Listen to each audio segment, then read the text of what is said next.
It's a tough question because you've got so many moving parts. One day you may have enough and the next day you don't because, maybe interest rates have come down or the market's crashed or something like that. The important thing is to understand, exactly what your requirements are from your retirement planning. So having a budget, one that accurately reflects the kind of retirement that you want. And then having a good quality portfolio in place that can weather the various market conditions. And then a good advice to help you navigate through these changing circumstances as they change. So it's one of those questions for which there really isn't an answer, because sometimes the answer is yes and other times it's no, for reasons that are completely out of your hands. Such as life happening, for reasons that you've got no control over, sometimes decisions that you make. So being retrenched, getting divorced, so fairly big life events. Other times for events that happen, from time to time, like a market crash, or,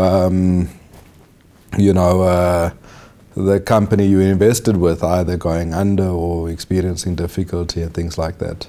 So there are a whole host of reasons why you may not achieve your objectives. I think the important thing is to be engaged consistently, and that you get good advice to start off with, because that can help you navigate through some of those and avoid, in certain instances, issues like share max, for example, or RVF, where a simple due diligence could have helped you prevent that.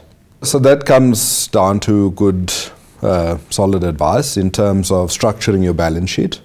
So, when I look at a balance sheet, I look for a few things. I look at, number one, how big is this balance sheet? Big balance sheet tells me I need to do a bit of tax planning. I need to see how diversified the balance sheet is, so we don't have pockets of concentration where if something were to happen to a property or, whatever the case may be, that the balance sheet is not overly damaged by that asset becoming destroyed or whatever the case may be.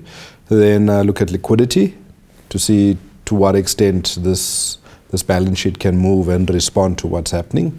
If a balance sheet is too illiquid, an event can break it.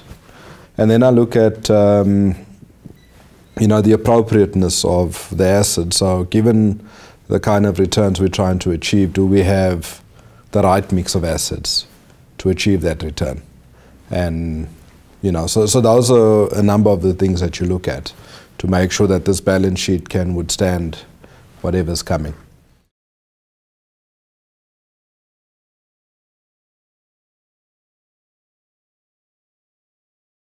Yeah, we wouldn't need conferences like today if there were a silver bullet, because we would just be putting our money into that silver bullet. I think the principles, they persist over time. And that's the principle of diversification, the principle of, having sufficient exposure to growth assets, starting early, not paying excessive fees, so looking at mitigating costs where you can. So those long-term principles are they're still relevant today. And diversification is across asset classes, but it's also across products. So when I look at a client retirement plan, if I see one product in there, like a living annuity or retirement annuity, or a preservation fund or a provident fund or whatever the case may be, there's a problem.